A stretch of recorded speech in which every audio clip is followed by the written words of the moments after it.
എല്ലാവർക്കും നമസ്കാരം. എൻ്റെ പേര് മാത്തുക്കുട്ടി. ഇത് ദീപു പ്രദീപ്. ദീപു വർഷങ്ങളായിട്ട് എൻ്റെ സുഹൃത്താണ്. കുഞ്ഞിരാമായണം എന്ന സിനിമയിലൂടെയാണ് നമ്മൾ അടുക്കുന്നത്. അതിനുശേഷം ദീപു ഒരുപാട് സിനിമകളുടെ ഒപ്പം പ്രവർത്തിച്ചു.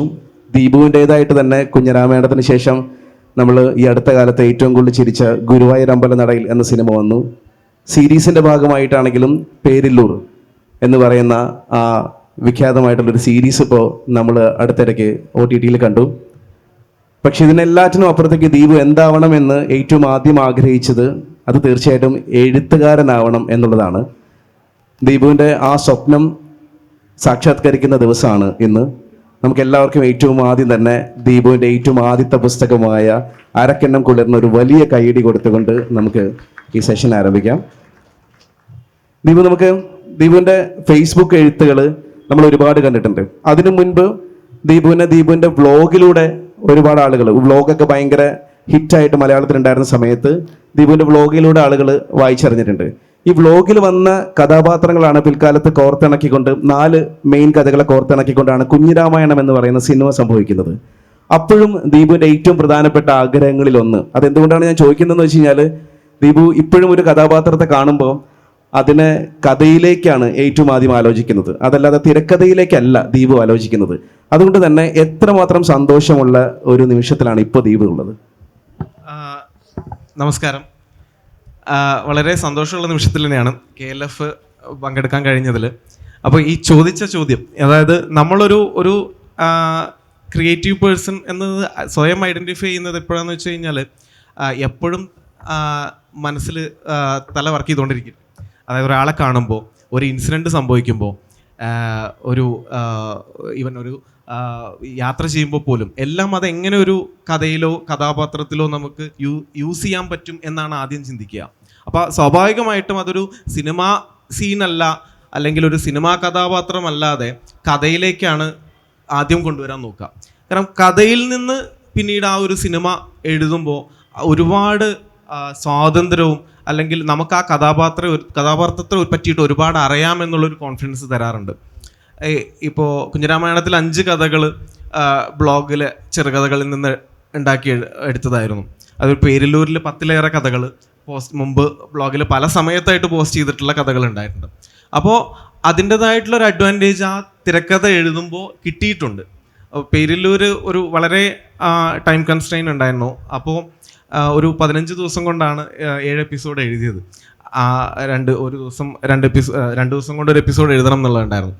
അപ്പോൾ അങ്ങനെ വരുമ്പോൾ ആ കഥാപാത്രം എനിക്കറിയാം.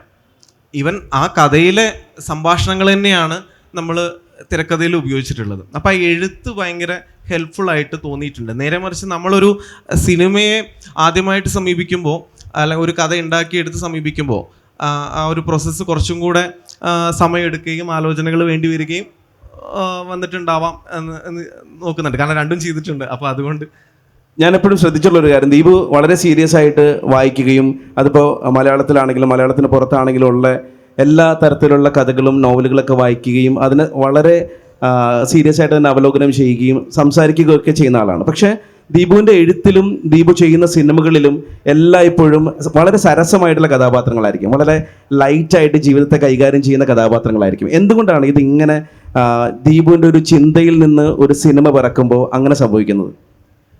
വാസ്തവത്തിൽ ഇങ്ങനെ സരസമായിട്ടുള്ള കഥകൾ മാത്രമല്ല എഴുതാൻ ഇഷ്ടം, കുറച്ചുകൂടെ സീരിയസ് ആയിട്ടുള്ള വിഷയങ്ങൾ കൈകാര്യം ചെയ്യാനും ഇഷ്ടമാണ്. പക്ഷേ കൂടുതലും ഈ പറയുന്ന ഓൺലൈൻ എഴുത്തുകളിൽ ആരാധകരുള്ളത് ഈ പറയുന്ന കോമഡിക്കും അല്ലെങ്കിൽ അങ്ങനത്തെ കുറച്ച് കഥാപാത്രങ്ങൾക്കുമാണ് എന്നുള്ളത് കൊണ്ട് നമ്മൾ ഈ ആൾക്കൂട്ടത്തിന് വേണ്ടി എഴുതുക എന്നുള്ളൊരു പ്രോസസ്സാണ് സംഭവിക്കുന്നത്. അപ്പോൾ അതല്ലാത്ത കഥകളും മനസ്സിലുണ്ട്, അത് പുറത്തു വരുമായിരിക്കും. അതൊരു ചലഞ്ചായിട്ടാണ് ഞാൻ ഏറ്റെടുക്കുന്നത്, കാണാനും ആഗ്രഹിക്കുന്നത് അങ്ങനെയാണ്. ദീപുവിൻ്റെ എഴുത്തിൻ്റെ ഒരു പ്രത്യേകതയായിട്ട് എനിക്ക് എപ്പോഴും തോന്നിയിട്ടുള്ളൊരു കാര്യം, ഫേസ്ബുക്കിൽ നമുക്ക് എഴുതാൻ പറ്റാവുന്ന വാക്കുകൾക്ക് ഒരു പരിധിയുണ്ട്. അത് എത്ര കറക്റ്റ് എന്ന് എനിക്കിപ്പോഴും അറിയില്ല. പക്ഷെ ഒരു പോയിന്റ് കഴിഞ്ഞാൽ പിന്നെ നമുക്ക് അതിൽ എഴുതാൻ കഴിയില്ല. അപ്പോൾ ദീപു ആലോചിക്കുന്ന കഥകളിൽ എല്ലാത്തിനും തന്നെ ഇപ്പോൾ ഏറ്റവും കൂടുതൽ ആളുകൾ വിമർശിക്കുന്ന ഒരു കാര്യം, അല്ലെങ്കിൽ പൊതുവെ പുതിയ എഴുത്തുകാരെ കുറിച്ച് പറയുന്ന സമയത്ത് വിമർശിക്കുന്ന ഒരു കാര്യം, എല്ലാവരും ക്യാപ്സൂളുകളാണ് എഴുതുന്നത്, കഥകളല്ല എന്നുള്ളതാണ്. എങ്ങനെ നേരിടുന്നുണ്ട് ഈ ക്യാപ്സൂൾ കഥകൾ അല്ലെങ്കിൽ ഈ ക്യാപ്സൂൾ അനുഭവങ്ങൾ എന്ന് പറയുന്ന വിമർശനത്തിനെ? ഒരു കഥ ഡിമാൻഡ് ചെയ്യുന്നൊരു ലെങ്ത്തിലേക്കാണ് പൊതുവെ എഴുതാറ്. അതല്ലാതെ ഒരു കൃത്യമായിട്ടുള്ളൊരു ചട്ടക്കൂട്ടിൽ ഇത്ര ഡ്യൂറേഷനിൽ നിർത്താം എന്ന് വിചാരിച്ചിട്ട് അങ്ങനെ ആലോചിക്കാറില്ല. അപ്പം നമ്മൾ ചിലപ്പോൾ ആ കഥയോട് ചെയ്യുന്ന ഒരു ദ്രോഹം കൂടിയായിരിക്കും, ആ ഐഡിയയോട് ചെയ്യുന്ന ആ ഒരു സ്പാർക്ക് ഉണ്ടല്ലോ, എപ്പോഴും മനസ്സിൽ വരുന്ന ആ ഒരു സ്പാർക്ക്, അത് എവിടുന്നാണ് വരുന്നത് നമുക്കറിയില്ല. അപ്പം നമ്മൾ അതിനോടൊരു നീതി കാണിക്കണം. അപ്പോൾ രണ്ട് രീതിയിലും എഴുതാറുണ്ട്. വളരെ ഇപ്പോൾ ഈ പുസ്തകത്തിലുള്ളതൊക്കെ 1 പേജ് 2 പേജ് നീളമുള്ള കഥകളാണ്. പക്ഷെ അതിൽ കൂടുതലുള്ള ചെറുകഥകൾ എഴുതിയിട്ടുണ്ട്. കൂടുതലും ഈ ഹ്യൂമർ ആയതുകൊണ്ട് കൃത്യമായിട്ടുള്ള ഇടവേളകളിൽ ആളുകളെ ചിരിപ്പിക്കാനുള്ള ശ്രമവും ഒരു അവർ എക്സ്പെക്റ്റ് ചെയ്യുന്ന ഒരു ക്ലൈമാക്സിലേക്ക്, എക്സ്പെക്റ്റ് ചെയ്യാത്തൊരു ക്ലൈമാക്സിലേക്ക് കൊണ്ട് എത്തിക്കുക എന്നുള്ളൊരു ആലോചനയാണ് എഴുതാറ്. അങ്ങനെയാണ് എഴുതാറ്. അതൊരു ഡ്യൂറേഷനോ അല്ലെങ്കിൽ ഒരു ലെങ്തോ നമ്മൾ ചിന്തിക്കാറില്ല, അങ്ങനെ മനസ്സിൽ കാണാറില്ല. അരക്കിണ്ണം കുളിർന്നാണ് ദീപുവിൻ്റെ ഏറ്റവും ആദ്യത്തെ പുസ്തകത്തിൻ്റെ പേര് തന്നെ. കുളിർ എന്ന് പറയുന്നത് ദീപുവിന് തന്നെ നേരിട്ട് പരിചയമുള്ള ഒരു കഥാപാത്രത്തിൻ്റെ അല്ലെങ്കിൽ നേരിട്ട് അറിയാവുന്ന ഒരു വ്യക്തിയുടെ ഇരട്ട പേരാണ്. ദീപുവിൻ്റെ കഥകൾ മുഴുവൻ നമ്മൾ പരിശോധിച്ച് കഴിഞ്ഞാലും ഇരട്ട പേരുകളുടെ വലിയൊരു ഉത്സവമുണ്ട് ദീപുവിൻ്റെ കഥകളിൽ. എങ്ങനെയാണ് ഈ കഥാപാത്രങ്ങളെ എപ്പോഴും ദീപുവിൻ്റെ തന്നെ ഭാഷയിൽ പറഞ്ഞു കഴിഞ്ഞാൽ ദീപുവിൻ്റെ കഥകൾ വായിക്കുന്ന സമയത്ത് ഇങ്ങനത്തെ മനുഷ്യർ ഭൂമിയിലുണ്ടോ എന്ന് നമ്മളെ കൊണ്ട് തോന്നിപ്പിക്കുന്ന തരത്തിലുള്ള കുറേ മനുഷ്യർ എല്ലാ സമയത്തും ദീപുവിൻ്റെ കഥാപാത്രങ്ങളായിട്ട് വരുന്നുണ്ട്. ദീപുവിൻ്റെ തന്നെ ഭാഷയിൽ പറഞ്ഞാൽ വക്ക് പൊട്ടി ഒരുപാട് കഥാപാത്രങ്ങൾ ദീപുവിൻ്റെ നമ്മുടെ കഥകളിൽ കഥാപാത്രങ്ങളായിട്ട് വരാറുണ്ട്. എവിടെ നിന്നാണ് ശരിക്കും ഇത്രയും സരസമായ കഥാപാത്രങ്ങൾ ദീപു കണ്ടെടുക്കുന്നത്? ഈ വക്കുപൊട്ടിയ കഥാപാത്രങ്ങൾ ഇഷ്ടംപോലെ ഉള്ളത് കൊണ്ടാണ് ഇതിങ്ങനെ തുടർന്ന് പോകുന്നത്. നമുക്ക് ചുറ്റും തന്നെ ഉണ്ട്, ഒന്ന് ശ്രദ്ധിച്ചു കഴിഞ്ഞാൽ കാണാൻ പറ്റും. വളരെ ലൈറ്റായിട്ടുള്ള ചെറിയ കുസൃതികളൊക്കെ ഒപ്പിക്കുന്ന ഈ പറയുന്ന എന്തെങ്കിലും ഒരു പ്രശ്നം ഉണ്ടാവും. അങ്ങനെയുള്ള പ്രശ്നങ്ങളുള്ള ആളുകളിൽ അവരെ നമ്മൾ നോട്ട് ചെയ്തിട്ട് പ്രസൻറ്റ് ചെയ്യുമ്പോൾ എന്തെങ്കിലും കയ്യിൽ നിന്നും കൂടെ നമ്മൾ ആഡ് ചെയ്യും, ഒരു പൊടി ആഡ് ചെയ്യുമ്പോൾ വരാറുണ്ട്. ആളുകൾക്ക് ഇഷ്ടമുള്ള കാര്യങ്ങൾ വായനയിൽ ഒരു രസം കണ്ടെത്തുന്ന കഥാപാത്രങ്ങളെ കിട്ടാറുണ്ട്. പിന്നെ ചിലത് ഇരട്ടപ്പേരിൻ്റെ കാര്യം പറഞ്ഞതുകൊണ്ട് പറയാണ്. ഇപ്പോൾ കേമൻ സോമൻ, അത് ബ്ലോഗിൽ പല 3-4 കഥകളിൽ വന്ന് റിപ്പീറ്റ് ചെയ്ത് തന്നിട്ടുള്ള ഒരു കാര്യമാണ്. അല്ലെങ്കിൽ കട്ട്പീസ് കുട്ടൻ കുഞ്ചരാമായണത്തിൽ. അപ്പോൾ ചിലപ്പോൾ ആ പേരായിരിക്കും ആദ്യം മനസ്സിൽ വരുന്നത്, കട്ട്പീസ് കുട്ടൻ. ചിലപ്പോൾ ആ പേരിൽ നിന്ന് ഞാൻ ആ ക്യാരക്ടറിനെ ഡിഫൈൻ ചെയ്യും. ഇപ്പോൾ ഒരു സൈക്കോ ബാലചന്ദ്രൻ, ആ പേരാണ് ആദ്യം വന്നത്. വെടികൊണ്ട മാനു. അപ്പോൾ അത് റിയൽ ഉള്ള ഒരാളാണ്. അതിന്റെ കഥ എന്ന് പറഞ്ഞു കഴിഞ്ഞാൽ 2014 എനിക്ക് തോന്നുന്നു ഒരു തിരൂരുള്ള ഒരു FB ഫ്രണ്ട് എനിക്ക് ഇങ്ങനെ നാട്ടിൽ നടന്നൊരു കാര്യമാണെന്ന് പറഞ്ഞിട്ട് മെസ്സേജ് ചെയ്തു. അപ്പൊ ഈ കഥ ആ കഥ എൻ്റെ മനസ്സിലുണ്ടായിരുന്നു. അത് 2022 ഞാൻ എഴുതുന്നത്. പക്ഷെ അത് എഴുതുമോ എന്ന് ചോദിച്ചിട്ടാണ് എനിക്ക് അത് പറയുന്നത്. അപ്പൊ ഈ വെടികൊണ്ട മാനു, അപ്പോൾ എനിക്ക് ഈ കഥ ഞാൻ എഴുതി കഴിഞ്ഞ ശേഷം എനിക്ക് അറിഞ്ഞുകൂടാ ആരാണ് ഈ കഥ എനിക്ക് അയച്ചെന്ന്. ഈ പയ്യനെ കോണ്ടാക്ട് ചെയ്യണമല്ലോ. അപ്പം ഞാൻ കുറേ കീവേഡ്സ് വെച്ചിട്ട് തിരൂര്, മാനു, വജ്രം സിനിമയുണ്ട്, അതുമായിട്ട് റിലേറ്റഡാണ്. അപ്പോൾ അങ്ങനെ കുറേ കീവേഡ്സ് വെച്ച് സെർച്ച് ചെയ്തിട്ട് അവനെ അയച്ചു കൊടുത്തു. അപ്പോൾ അവൻ തന്നെ ഞെട്ടിപ്പോയി, ഇത് എത്ര വർഷമായി എന്നുള്ളത്. അപ്പോൾ കഥ പുറത്തു വരാനൊരു സമയമുണ്ട്. ഐഡിയ വന്നാലും അത് ആ ഒരു സ്പാർക്ക് കിട്ടിക്കഴിഞ്ഞാലും അത് പുറത്തു വരും, നമ്മളതിനെ പുറത്ത് കൊണ്ടുവരും എന്നുള്ളതാണ്. ഇപ്പൊ കുഞ്ഞിരാമായണം എന്ന് പറയുന്ന സിനിമയിൽ നിന്ന് തന്നെ എടുത്തു കഴിഞ്ഞാൽ കുഞ്ഞിരാമൻ എന്ന് പറയുന്ന കഥാപാത്രത്തിന് ദീപു എഴുതുന്ന സമയത്ത് ദീപുവിന് നേരിട്ട് പരിചയമുള്ള സ്വന്തം ഗ്രാമത്തിലെ തന്നെ ഒരാളുണ്ട്. പക്ഷെ ഇപ്പൊ നമ്മൾ കുഞ്ഞിരാമൻ എന്ന് ഇവിടെയുള്ള ഒരു പൊതുസമൂഹത്തിനോട് പറയുമ്പോൾ അവർ ഏറ്റവും ആദ്യം ആലോചിക്കുന്ന മുഖം അത് വിനീത് ശ്രീനിവാസൻ്റെതാണ്. ദീപുവിന്റെ മനസ്സിൽ ഈ കോൺഫ്ലിക്റ്റ് എങ്ങനെയാണ്? ഇനിയിപ്പോൾ കുഞ്ഞിരാമനെ കുറിച്ച് ആലോചിക്കുന്ന സമയത്ത് വിനീത് ശ്രീനിവാസന്റെ മുഖമാണോ വരിക, അതോ ഇതിനു മുമ്പ് എനിക്കറിയാവുന്ന ആ കഥാപാത്രത്തിന്റെ മുഖമാണോ വരിക? അത് എഴുതുമ്പോൾ ഒരു നാട് എന്ന് ഞാൻ ആലോചിക്കുമ്പോൾ, അല്ലെങ്കിൽ ഒരു ക്ലബ്ബ് എന്ന് ആലോചിക്കുമ്പോൾ എൻ്റെ നാട്ടിലെ ക്ലബ്ബാണ് എൻ്റെ മനസ്സിലാദ്യം വരും. ഒരു പാലം ആലോചിക്കുമ്പോൾ നാട്ടിലുള്ള പാലമാണ് വരിക. പക്ഷെ അതൊരു സിനിമയിലേക്ക് വരുമ്പോൾ അവിടെ കാര്യങ്ങൾ മാറും. നമ്മൾ കണ്ടുപിടിക്കുന്ന ലൊക്കേഷനും കണ്ടുപിടിക്കുന്ന കവലയും ഒക്കെ ആയിരിക്കും. കവല എന്ന് പറയുന്നത് എൻ്റെ നാട്ടിലെ കവലയായിരിക്കും. അത് എപ്പോഴും അങ്ങനെ തന്നെയാണ്. ഏത് തിരക്കഥ എഴുതുമ്പോഴാണെങ്കിലും ഒരു നാട്ടിൽ നടക്കുന്ന കഥ എന്ന് പറയുമ്പോൾ കവല എൻ്റെ നാട്ടിലെ കവലയാണ്. അപ്പോൾ കഥാപാത്രങ്ങൾക്കപ്പോൾ ഒരു മുഖം നമ്മൾ സങ്കല്പിച്ചിട്ടുണ്ടാവും. ഒരു കഥ എഴുതുമ്പോൾ അയാൾ ഇങ്ങനെയായിരിക്കും. സിനിമയിൽ വരുമ്പോൾ ഒരു നടൻ ചെയ്ത് എൻ്റെ തന്നെ സങ്കല്പത്തിൽ ആ ആള് മാറും. പക്ഷെ ഞാൻ ഇതുവരെയും അപ്പോൾ കുറേ കഥാപാത്രങ്ങൾ മൾട്ടിപ്പിൾ കഥകളിൽ യൂസ് ചെയ്തിട്ടുണ്ടെങ്കിലും സിനിമയായിട്ടോ അല്ലെങ്കിൽ സീരിയലായിട്ടോ സീരീസായിട്ടോ ഞാൻ കണ്ട് മാറിയിട്ടുള്ള ഒരാളെ ഞാൻ പിന്നീട് കഥയായിട്ട് എഴുതിയിട്ടില്ല. എനിക്ക് അങ്ങനെ ഒരു ചലഞ്ച് ചെയ്യണം എന്ന് ആഗ്രഹമുണ്ട്. അതായത് പപ്പുട്ടൻ വാര്യർ എന്ന് പറഞ്ഞ കഥാപാത്രം, പെരില്ലൂരിലെ അല്ലെങ്കിൽ സൈക്കോ ബാലചന്ദ്രൻ എന്ന് പറഞ്ഞ കഥാപാത്രം, അവരെ വെച്ചിട്ട് ഇനി ഒരു കഥ എഴുതണം എന്ന് എനിക്ക് ഭയങ്കരമായിട്ട് ആഗ്രഹിക്കുന്നുണ്ട്. ഒരു ചെറുകഥ എഴുതണം എന്ന് ആഗ്രഹിക്കുന്നുണ്ട്. അത് എങ്ങനെ ആയിരിക്കുമെന്ന് അറിയാൻ വേണ്ടിയിട്ട്. ഇപ്പോൾ പലപ്പോഴും എഴുത്തുകാർ പറയാറുള്ള അവരുടെ പ്രധാനപ്പെട്ട വിഷമങ്ങളിലൊന്ന്, നമ്മുടെ മനസ്സിൽ വലിയ കഥാപാത്രങ്ങളായിട്ട് നിന്ന ഒരുപാട് ആളുകളുണ്ടാവും. ഇവരൊക്കെ സിനിമയിലേക്ക് വരുമ്പോൾ ചിലപ്പോൾ സൈഡ് ലൈൻ ചെയ്യപ്പെട്ടു പോകാറുണ്ട്. അപ്പോൾ നമുക്ക് വളരെ പ്രിയപ്പെട്ട കഥാപാത്രങ്ങളും സിനിമയിലേക്ക് വരുമ്പോൾ അങ്ങനെ മാറ്റി നിർത്തപ്പെടുന്നത് ഒരു എഴുത്തുകാരൻ എന്നുള്ള നിലയ്ക്ക് ദീപുന് എപ്പോഴെങ്കിലും ഒരു സങ്കടം ഉണ്ടാക്കുന്ന കാര്യമാണ്? അത് ഈ കഥയെയും കഥാപാത്രങ്ങളെയും സ്നേഹിക്കുന്ന ഒരാളെന്ന നിലയ്ക്ക് അങ്ങനെ ഒരു ചെറിയ സങ്കടം ഉണ്ടാവാറുണ്ട്. ഇപ്പോൾ എടുത്തു പറയാനാണെങ്കിൽ കുഞ്ഞിരാമായണത്തിലെ ആ രാമേന്ദ്രൻ എന്ന് പറഞ്ഞിട്ടുള്ള ക്യാരക്ടർ, ഫസ്റ്റ് ഡ്രാഫ്റ്റിലൊക്കെ അയാൾക്ക് അയാളുടേതായിട്ടുള്ള ഒരു സ്റ്റോറി ഉണ്ടായിരുന്നു. രാമേന്ദ്രൻ ഇവരെ പോലെ തന്നെ ഇമ്പോർട്ടൻ്റ് ആയിട്ടുള്ള ഒരു കഥാപാത്രമായിരുന്നു. പക്ഷേ പിന്നീടുള്ള ഡ്രാഫ്റ്റുകളിൽ, ആ 5-6 ഡ്രാഫ്റ്റുകളിലേക്ക് വരുമ്പോൾ സ്വാഭാവികമായിട്ടും നമ്മളൊരു സിനിമയുടെ ചട്ടക്കൂടിലേക്ക് ഇതിനെ കൊണ്ടുവരികയും, നമ്മൾ എഴുതി പഠിക്കുകയാണല്ലോ, കുഞ്ഞിരാമായണൊക്കെ എഴുതി പഠിച്ചത് തന്നെയാണ്. അപ്പോൾ 22 വയസ്സുള്ളപ്പോഴാണ് എഴുതുന്നത്. അപ്പോൾ ആ ക്യാരക്ടറൊക്കെ ചെറുതായിട്ട് പോയിട്ടുണ്ട്. ചിലർ അപ്പുറത്തെ സൈഡിൽ നിന്ന് വലുതായവരും ഉണ്ടാവും. അപ്പോൾ ആ ഒരു കഥാപാത്രം പിന്നീട് നമുക്ക് ഉപയോഗിക്കാനും പറ്റില്ല. അപ്പം ആ ഒരു വിഷമം എവിടേക്കോ ഉണ്ടാവാം ഒരു കഥാപാത്രത്തെ. കാരണം എല്ലാ കഥാപാത്രങ്ങളും ഒരു എഴുത്തുകാരനെ സംബന്ധിച്ചിടത്തോളം പ്രിയപ്പെട്ടതായിരിക്കും. കുഞ്ഞിരാമായണം തന്നെ നോക്കുകയാണെങ്കിൽ, അല്ലെങ്കിൽ ദീപു എഴുതിയ ബ്ലോഗുകളാണെങ്കിലും, അതല്ലെങ്കിൽ ഇപ്പോൾ നമ്മുടെ സിനിമയിലേക്ക് വരികയാണെങ്കിലും ഒക്കെ, നമ്മൾ ആദ്യം പറഞ്ഞൊരു പോയിന്റാണ്, ദീപു എന്ന് പറയുന്ന എഴുത്തുകാരനെ കംപ്ലീറ്റ്ലി മാറ്റി വെച്ചുകൊണ്ടാണ് ദീപുവിൻ്റെ ഡയലോഗ്സ് എല്ലാം ഉള്ളത്. എപ്പോഴും ദീപു ആ നാടൻ ഭാഷ പ്രയോഗിച്ചിട്ടാണ്. അല്ലെങ്കിൽ ദീപുവിൻ്റെ കഥാപാത്രങ്ങളെക്കുറിച്ച് പറയുമ്പോൾ ഏറ്റവും ആദ്യം മനസ്സിലേക്ക് വരുന്ന ഡയലോഗ്സിൽ ഒന്നെന്ന് പറയുന്നത്, ഇനിയൊരു തിരിച്ചുവരവ് ഉണ്ടാവില്ല ശശിയെ എന്ന് പറയുന്നൊരു ഡയലോഗായിരിക്കും. അതല്ലെങ്കിൽ ഇപ്പോൾ കുട്ടേട്ട ഒരു ഫോട്ടോ തരാമോ പേഴ്സിൽ വെക്കാനാ എന്ന് പറയുന്ന ഡയലോഗായിരിക്കും. ഇതെല്ലാം എഴുതിയ ഒരാളാണ് ദീപു. പക്ഷേ ദീപു ആദ്യം പറഞ്ഞ പോലെ തന്നെ ഇതിനപ്പുറത്തുള്ളൊരു സീരിയസ് ആയിട്ടുള്ള ഒരു തലം ദീപുവിനുണ്ട്. അങ്ങനത്തെ ഡയലോഗ്സ് എഴുതാൻ കൊതിക്കുന്ന ഒരു എഴുത്തുകാരൻ തന്നെയാണോ ദീപു? അതായത് കുറച്ചും കൂടെ സീരിയസ് ആയിട്ടുള്ള? അങ്ങനെ ആഗ്രഹിക്കാറുണ്ട്. എവിടെയൊക്കെയോ അത് ഇടയ്ക്ക് ട്രൈ ചെയ്യാറുണ്ട്. പക്ഷേ അതിന് കിട്ടുന്നൊരു സ്വീകാര്യത കുറവാണ് എന്നുള്ളത് കൊണ്ടാണ് നമ്മൾ ഇപ്പോഴും ഈ ആൾക്കൂട്ടത്തിന് വേണ്ടി ജനകീയ എഴുത്ത് കണ്ടിന്യൂ ചെയ്തു പോകുന്നത്. അതേപോലെ തന്നെ ഇപ്പോൾ സിനിമയിലേക്ക് നമ്മളിപ്പോൾ സിനിമ ചെയ്യുമ്പോൾ നമുക്കറിയാം, നമ്മൾ എഴുതി വെക്കുന്നത് എല്ലാം പകർത്തി വെക്കാൻ ഒരിക്കലും സിനിമയിലേക്ക് കഴിയില്ല. ഇപ്പോൾ ദീപുവിൻ്റെ തന്നെ ഈ പുസ്തകത്തിലെ ഏറ്റവും ആദ്യത്തെ കഥ എന്ന് പറയുന്നത് ദീപുവിൻ്റെ ചെറുപ്പത്തിൽ തന്നെ ദീപു കൊണ്ട് കളയാൻ ശ്രമിച്ച ഒരു പൂച്ചയെക്കുറിച്ചുള്ള കഥയാണ്.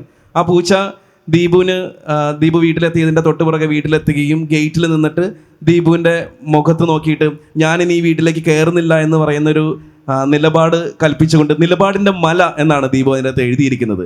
ഈ നിലപാടിൻ്റെ മല ഒരിക്കലും നമുക്ക് സിനിമയിൽ കാണിക്കാൻ പറ്റില്ല. അപ്പോൾ ഒരു എഴുത്തുകാരൻ ഒരു സിനിമ ചെയ്യുന്ന സമയത്ത് ഇത്തരത്തിലുള്ള പ്രതിസന്ധികൾ നേരിടാറുണ്ടോ?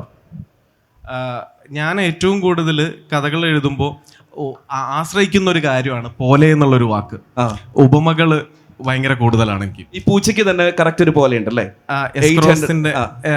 ഫേസ് ലിഫ്റ്റഡ് എസ്ക്രോസിന്റെ മുഖച്ഛായുള്ള പൂച്ച എന്നാണ് എഴുതിയിരിക്കുന്നത്.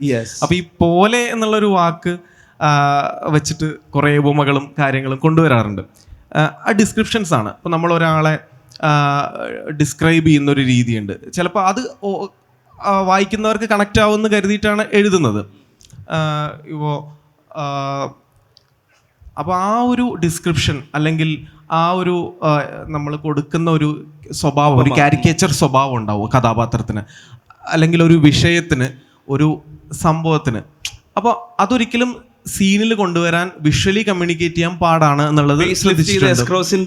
മുഖം എന്ന് പറയുന്നത് ഒരിക്കലും നമുക്ക് വിഷ്വലി കൊണ്ടുവരാൻ പറ്റില്ല. അവിടെ നമ്മൾ സിനിമയുടെ തിരക്കഥ എഴുതുമ്പോൾ വേറെ ടെക്നിക്കുകൾ യൂസ് ചെയ്യേണ്ടി വരും. വേറെ രീതിയിൽ വിഷ്വൽ കമ്മ്യൂണിക്കേഷനിലേക്ക് കോമഡീനെ കൺവേർട്ട് ചെയ്യാൻ ചെയ്യേണ്ടി വരും. പക്ഷെ എൻ്റെ അടുത്ത് അങ്ങനെ ചോദിച്ചൊരു സംവിധായകനുണ്ട്. അതായത് ഞാൻ ഈ എഴുതുന്ന ഉപമകൾ തന്നെ എഴുതിക്കോ, എനിക്കൊരു ചലഞ്ചാണത്, എനിക്ക് അങ്ങനെ ഒരു സിനിമ ചെയ്യണം, അങ്ങനെ ഒരെണ്ണം എഴുതിത്താ എന്ന് അങ്ങനെ ഒരു തിരക്കഥ എഴുതിത്താ എന്ന് പറയുന്ന ഒരു സംവിധായകനുണ്ട്. എനിക്ക് അറിഞ്ഞൂടാ അത് എങ്ങനെയാണത് കമ്മ്യൂണിക്കേറ്റ് ആവുക എന്നുള്ളത് അറിയില്ല.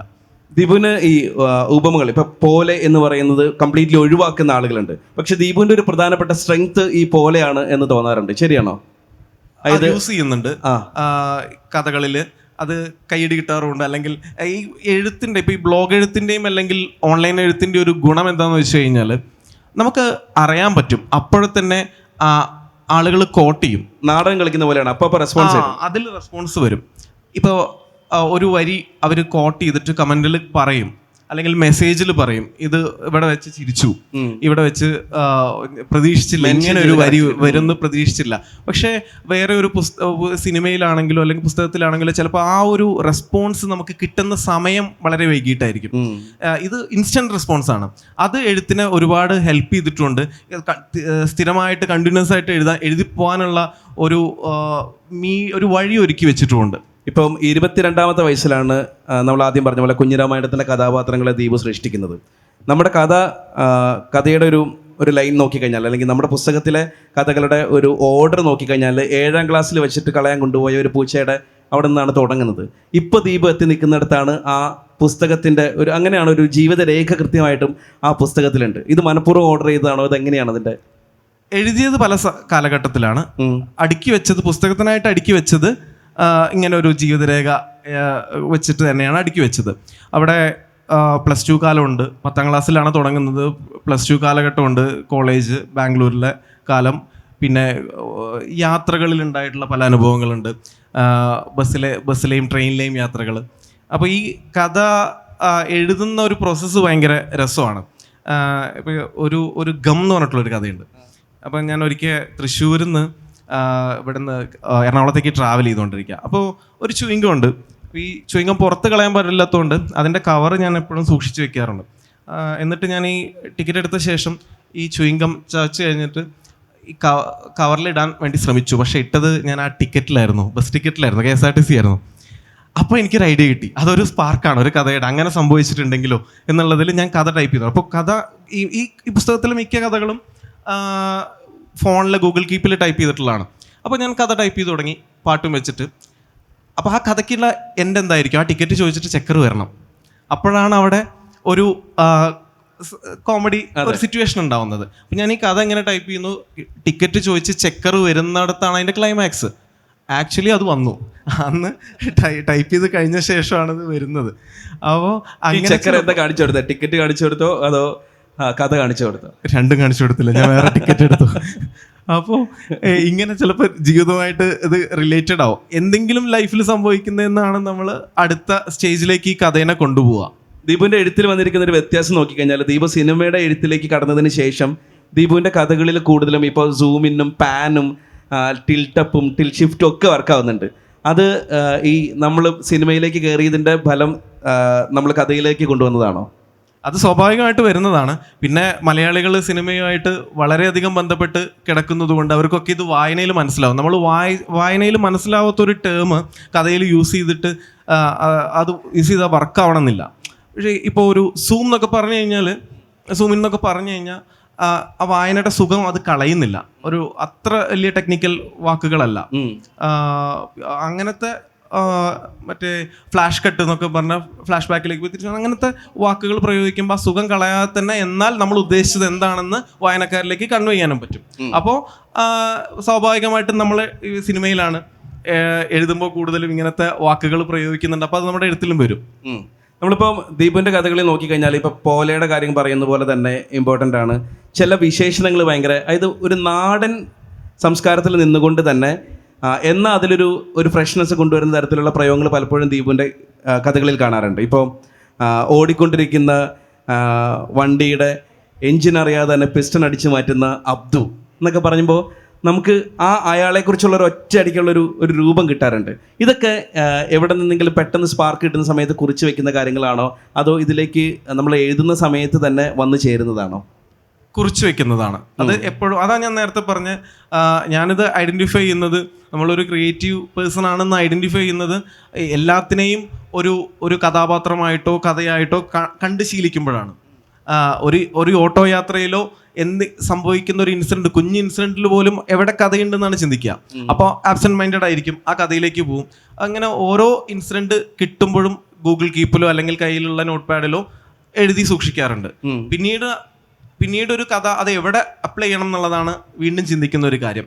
ചിലപ്പോൾ അത് സിനിമയിലാവാം. ഇപ്പം ഈ കുട്ടേട്ട ഒരു ഫോട്ടോ തരുമോ എന്നുള്ളത് +2 പഠിക്കുമ്പോൾ ജിജിത്ത് എന്ന് പറഞ്ഞിട്ടുള്ളൊരു ഫ്രണ്ട് ചോദിച്ചതാണ്.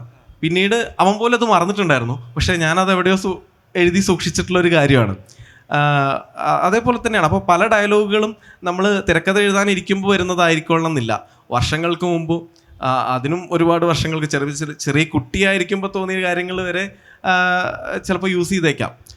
അത് കൃത്യമായിട്ടും മനസ്സിലോ അല്ലെങ്കിൽ ഫോണിലോ സൂക്ഷിച്ചു വെക്കുക, ഇടയ്ക്ക് നോക്കുന്ന ഒരു ശീലമുണ്ട്.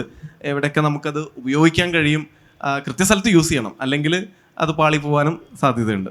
ഗ്രാമീണമായിട്ടുള്ള കഥാപാത്രങ്ങളാണ് ദീപുവിൻ്റെ ഏറ്റവും പ്രധാനപ്പെട്ട ഒരു സ്ട്രെങ്ത് എന്ന് പറയുന്നത്. ഏറ്റവും ആദ്യത്തെ സിനിമയിൽ ബേസിൽ ജോസഫ് ആയിരുന്നു സംവിധായകൻ. ആ ഗ്രാമീണമായിട്ടുള്ള കഥാപാത്രങ്ങളെ ബേസിൽ നന്നായി കോർത്തിണക്കിയിട്ട് അസലായിട്ടുള്ള സിനിമയാണ് കുഞ്ഞിരാമായണത്തിലൂടെ നമുക്ക് സമ്മാനിച്ചത്. എനിക്ക് തോന്നുന്നു അത് ദീപുവിൻ്റെ ഹാങ് ഓവർ ആണോ ബേസിൽ കിടക്കുന്നത്, ബേസിലിൻ്റെ ഹാങ് ഓവർ ആണോ ദീപുവിൽ കിടക്കുന്നത് അറിഞ്ഞുകൂടാ. കാരണം ബേസിൽ പിൽക്കാലത്ത് ചെയ്ത സിനിമകളിൽ എല്ലാറ്റിലും ആ ഒരു ഗ്രാമം ഇപ്പോഴും സ്ട്രോങ് ആയിട്ട് നിലനിൽക്കുന്നുണ്ടായിരുന്നു. ബേസിൽ യൂണിവേഴ്സ് എന്നൊക്കെ നമ്മൾ പറയുന്ന, അതിപ്പോൾ മിന്നൽ മുരളിയിലേക്ക് വരുവാണെങ്കിലും അതിനു മുമ്പുള്ള ഗോതയിലേക്ക് വരുവാണെങ്കിലും ഒക്കെ, ഇതെങ്ങനെയാണ് ആ കൊടുക്കൽ വാങ്ങൽ അവിടെ നടന്നത്? ഞങ്ങൾ രണ്ടുപേരും ഒരു ഗ്രാമത്തിൽ നിന്ന് വരുമ്പോൾ ബേസിൽ ബത്തേരി ആണെങ്കിലും ടൗൺ ആണെങ്കിലും ഒരു ഗ്രാമപ്രദേശം പോലെ തന്നെയാണല്ലോ. അപ്പോൾ ആ ഒരു ഗ്രാമം എല്ലാവരുടെ ഉള്ളിലുണ്ട്. നമുക്കറിയാലോ ഇങ്ങനത്തെ കഥാപാത്രങ്ങളെയും കഥാപരിസരങ്ങളെയൊക്കെ നമുക്കറിയാം. അപ്പോൾ അതിൽ അങ്ങനൊരു ആ ഒരു കൊടുക്കൽ വാങ്ങൽ വളരെ നന്നായിട്ട് സംഭവിച്ചത് കൊണ്ടാണ് ആ സിനിമ വളരെ നന്നായിട്ട് വന്നതും. ഇപ്പോൾ മിന്നൽ മുരളിയുടെ ഏറ്റവും ആദ്യത്തെ പോസ്റ്ററുകളിലൊക്കെ വന്ന സമയത്ത് ദേശം, മഞ്ഞപ്പുറ എന്നൊക്കെ പറയുന്ന ആ സ്ഥലങ്ങളിലേക്കുള്ള ചൂണ്ടുപലകകൾ നമ്മളുടെ മനസ്സിലുണ്ട്.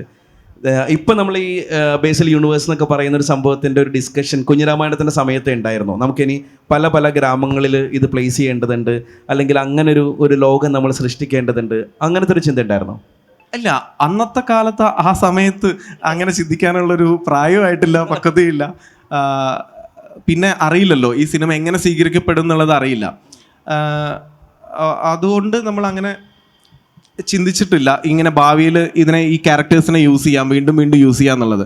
പക്ഷെ ഞാൻ കഥയിൽ ഇപ്പോൾ മനഃപൂർവ്വം കൊണ്ടുവരാറുണ്ട്. നേരത്തെ പറഞ്ഞ പോലെ കേമൻ സോമനെ ആണെങ്കിലും സൈക്കോ ബാലചന്ദ്രനെ ആണെങ്കിലും വീണ്ടും യൂസ് ചെയ്യാനുള്ള കാരണം എന്താണെന്ന് വെച്ച് കഴിഞ്ഞാൽ നമുക്കറിയാം ആ കഥാപാത്രം എങ്ങനെയാണെന്ന് എനിക്കറിയാം, അത് മുന്നേ വായിച്ചിട്ടുള്ള വായനക്കാർക്കും അറിയാം.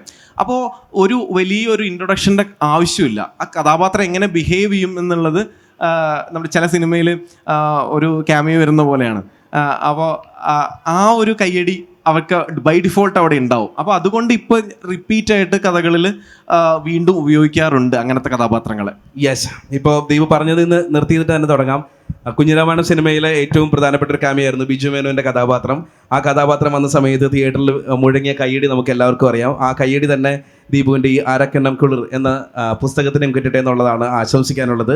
ഇനി തീർച്ചയായിട്ടും നമ്മൾക്ക് പറയുന്നതിനേക്കാൾ കൂടുതൽ ആളുകൾക്ക് ചോദിക്കാനുള്ള ഒരുപാട് കാര്യങ്ങളുണ്ടാവും. ദീപുവിനോട് പുസ്തകത്തെക്കുറിച്ച്, കഥാപാത്രത്തെക്കുറിച്ച്, ദീപുവിൻ്റെ സിനിമകളെക്കുറിച്ച് ചോദിക്കാനുള്ള അവസരമാണ്.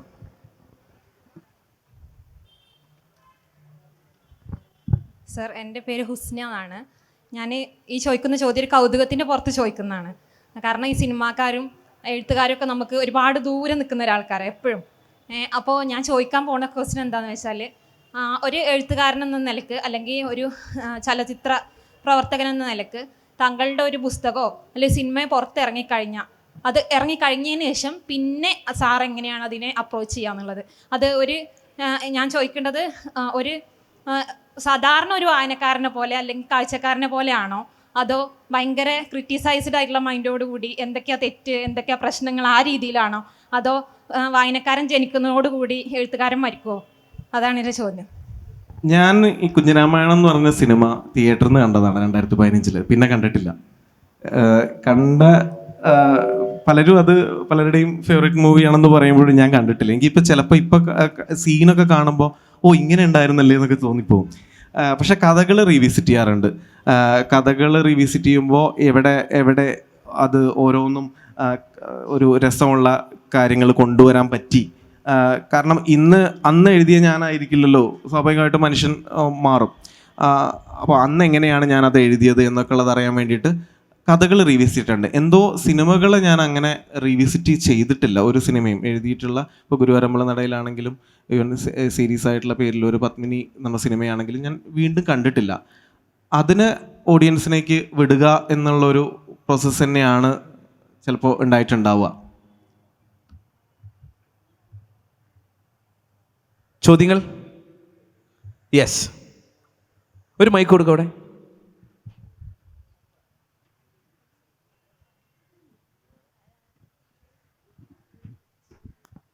താങ്ക്സ്. ഞാൻ വലിയൊരു ഫാനാണ് ആക്ച്വലി റൈറ്റിങ്ങിൻ്റെ. ഞാൻ ഈ അടുത്ത പേരിലൂർ പ്രീമിയർ ലീഗ് ഉണ്ട്, എനിക്ക് ഭയങ്കര ഇഷ്ടപ്പെട്ടായിരുന്നു. ഈ പൊന്മുട്ടയിടുന്ന താറാവ് അങ്ങനത്തെ ഒരു വൈബ് കിട്ടിയായിരുന്നു എനിക്ക് അതിനകത്ത്. അപ്പോൾ എനിക്ക് ചോദിക്കാനുള്ള, അതിൽ കേമൻ സോമൻ എന്ന് പറഞ്ഞ ക്യാരക്ടർ എല്ലാം തോൽക്കുവാണ്. തോറ്റു കഴിഞ്ഞ് അത് കഴിഞ്ഞിട്ട് ഒരു അമ്മ കുട്ടിയെ കൊണ്ടുവരുന്നുണ്ട് ഒരു കൗൺസിലിങ്ങിന് വേണ്ടിയിട്ട്. അപ്പോൾ ഇത് കാണാതെ തന്നെ എനിക്കൊരു തെറപ്യൂട്ടിക് അനുഭവമായിരുന്നു. എന്ന് വെച്ചാൽ തോറ്റ ആൾ പിന്നെ പോസിറ്റിവിറ്റി ആയിട്ട് എടുക്കുന്നു എല്ലാം. അപ്പോൾ അങ്ങനെ അറിഞ്ഞുകൊണ്ടൊരു ക്യാരക്ടർ എഴുതുന്നതാണോ അതോ ജസ്റ്റ് ക്യാരക്ടറിനെ ജസ്റ്റിഫൈ ചെയ്യാൻ നോക്കാതെ എങ്ങനെയാണോ മനസ്സിൽ വരുന്നത് അങ്ങനെ എഴുതിക്കൊണ്ടിരിക്കുകയാണോ ചെയ്യാറ്? കേമൻ സോമൻ എന്നുള്ള ക്യാരക്ടർ ആ സീരീസിന് വേണ്ടിയിട്ട് പിച്ച് ചെയ്യുമ്പോൾ നമുക്കൊരു ക്യാരക്ടർ ഡിസ്ക്രിപ്ഷൻ കൊടുക്കണം. ഓരോരോ ക്യാരക്ടേഴ്സ് എന്താണ്, അവരുടെ ഏജ് എന്താണ് എന്നുള്ള. അങ്ങനെ ആ ഡിസ്ക്രിപ്ഷനിലായിരുന്നു കേമൻ സോമൻ ജനിക്കുന്നത്. പിന്നെ അപ്പുറത്ത് ജയിച്ചു നിൽക്കുന്ന പീതാംബരനും കൂടിയിട്ടാണ് കേമൻ സോമനെ ഡിഫൈൻ ചെയ്യുന്നത്. പക്ഷേ ഒരിക്കലും തോൽവിയിൽ ഒരു പ്രശ്നവുമില്ലാതെ മുന്നോട്ട് നടക്കുന്ന, വളരെ കൂളായിട്ട് നടക്കുന്ന ഒരു രസമുള്ള കഥാപാത്രം അങ്ങനെ പയ്യെ സംഭവിക്കുകയാണ്. എനിക്ക് വളരെ ഫേവററ്റ് ആയിട്ടുള്ള ഒരു ക്യാരക്ടറാണ് കേമൻ സോമൻ. നമ്മൾ പലപ്പോഴും ജീവിതത്തെ നോക്കിക്കാണേണ്ടത് അങ്ങനെയാണെന്ന് എനിക്കും തോന്നിയിട്ടുണ്ട്. ഒന്നിനെയും ബാധിക്കാത്ത, ഒരു തോൽവിയെയും ബാധിക്കാത്ത, വീണ്ടും വിജയങ്ങൾ വെയിറ്റ് ചെയ്യുന്ന ഒരു കേമൻ സോമൻ ആവാൻ പറ്റട്ടെ എന്നാണ് എൻ്റെ ആഗ്രഹം. ശ്രീ ദീപു പ്രദീപിൻ്റെ അരക്കെണ്ണം കുളിർ എന്ന പുസ്തകത്തിൻ്റെ റിലീസാണ് അടുത്തതായി നടക്കുന്നത്. അതിനായി RJ മാത്തുക്കുട്ടിയെ ക്ഷണിക്കുന്നു.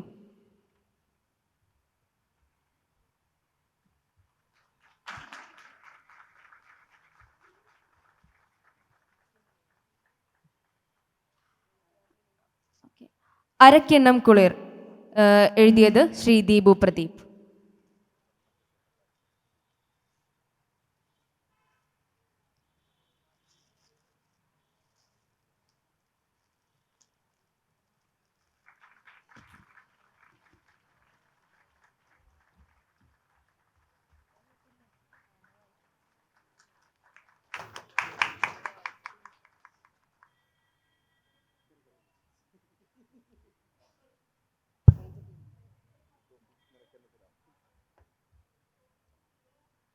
വേദിയിൽ അരക്കിണ്ണം കുളിർ നാട്ടുകഥകളുടെ കുഞ്ഞിരാമായണം എന്ന സെഷൻ പൂർണ്ണമാകുന്നു.